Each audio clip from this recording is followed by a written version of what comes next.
Hello दोस्तों, स्वागत है आपका मार्केट ज्ञान चैनल में। वेदांता की जो सब्सिडरी कंपनी है हिंदुस्तान जिंक, जिसने अपने फोर्थ क्वार्टर के रिजल्ट्स पब्लिश कर दिए हैं। आइए देखते हैं कंपनी का परफॉर्मेंस फोर्थ क्वार्टर में कैसा रहा।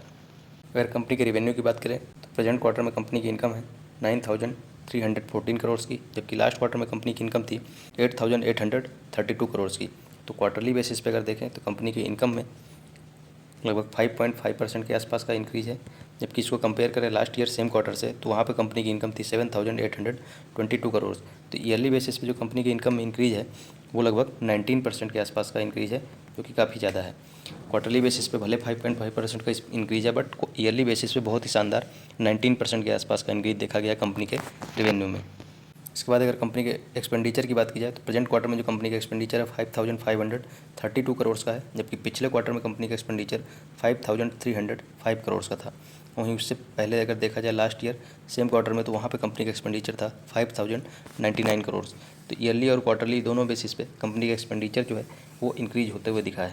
इसके बाद अगर कंपनी के नेट प्रॉफिट की बात की जाए तो प्रेजेंट क्वार्टर में कंपनी का नेट प्रॉफिट 3,003 करोड़ का है, जबकि लास्ट क्वार्टर में कंपनी का प्रॉफिट था 2,678 करोड़ का। तो क्वार्टरली बेसिस पे जो कंपनी का प्रॉफिट है उसमें लगभग 12% के आसपास का जंप देखा गया है। अगर इसको कंपेयर करें लास्ट ईयर सेम क्वार्टर से तो वहाँ कंपनी का प्रॉफिट 2,038 करोड़ का था। तो ईयरली बेसिस पे जो कंपनी का प्रॉफिट में इंक्रीज है वो लगभग 47% के आसपास का है, जबकि क्वार्टरली बेसिस पे लगभग 12% के आसपास का है। इसके बाद अगर कंपनी की ईपीएस की बात की जाए तो प्रेजेंट क्वार्टर में कंपनी का ईपीएस 7.11 का है, जबकि पिछले क्वार्टर में कंपनी का ईपीएस 6.34 का था। तो क्वार्टरली बेसिस पे कंपनी का ईपीएस इंक्रीज होते हुए दिखा है, जबकि लास्ट ईयर में सेम क्वार्टर में कंपनी का ईपीएस 4.82 का था। तो यहाँ पे तो बहुत ज़्यादा इंक्रीज कंपनी के ईपीएस में ईयरली बेसिस पे देखने को मिल रहा है।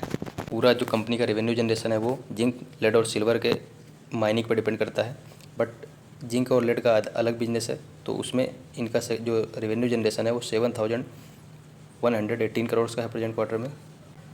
वहीं अगर सिल्वर मेटल का देखा जाए तो इस क्वार्टर में कंपनी का जो रेवेन्यू जनरेशन है वो 1,688 करोड़ का था, जबकि पिछले क्वार्टर में जो जिंक और लेड सेगमेंट से जो रेवेन्यू जनरेशन था वो 6,832 करोड़ का था। तो यहाँ पे क्वार्टरली बेसिस पे जो जिंक और लेड सेगमेंट है उसमें इंक्रीज देखने को मिला है, कि सिल्वर सेगमेंट में पिछले क्वार्टर में जो कंपनी का रेवेन्यू जनरेशन था 1,465 करोड़ का। तो यहाँ पे क्वार्टरली बेसिस पे दोनों जिंक और लेड और सिल्वर मेटल के सेगमेंट में इंक्रीज देखने को मिल रहा है।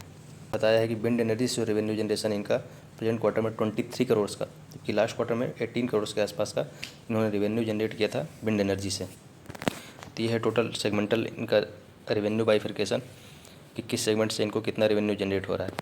इसके बाद अगर कंपनी के शेयर होल्डिंग पैटर्न देखे जाए तो प्रमोटर्स की शेयर होल्डिंग में यहाँ कोई चेंजेस नहीं है क्वार्टरली बेसिस पे।